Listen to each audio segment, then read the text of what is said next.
उधर बरेली के शिवम का दर्द भी इंजीनियर अतुल जैसा ही है, जिसमें एआई इंजीनियर की तरह उत्पीड़न की एक नई कहानी, जहां पर शिवम सक्सेना ने वीडियो वायरल कर अपनी आप बीती यानी कि पीड़ा सुनाई है। नैनीताल की रहने वाली युवती से हुई थी शिवम की शादी। शिवम बोले, पत्नी के उत्पीड़न में इस दौरान छोड़नी पड़ी नौकरी। मेरे और परिवार पर पत्नी करा चुकी है 8 मुकदमे। ये शिवम की तरफ से कहा गया है। कई मुकदमे नैनीताल में तो कुछ बरेली में चल रहे हैं। 20 लाख रुपए नहीं देने पर पत्नी कर रही है मेरा उत्पीड़न। तो मेरे घर पर पत्नी ने मायके वालों के साथ किया है कब्जा। मुकदमे में फाइनल रिपोर्ट लगी, मगर राहत फिर भी नहीं।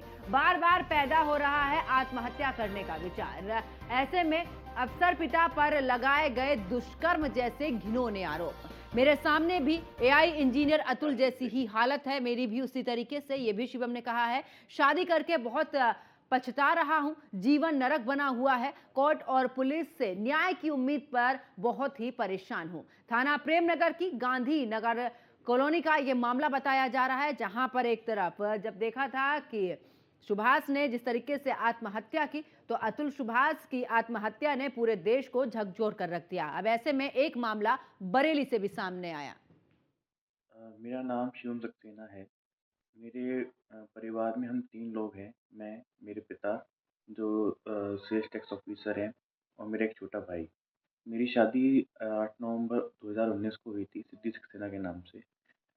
उसके घर में 5 लोग हैं, उसके पिता, माता, 2 भाई। और शादी के कुछ समय बाद ही उन लोगों ने मुझे इतना परेशान करना शुरू कर दिया।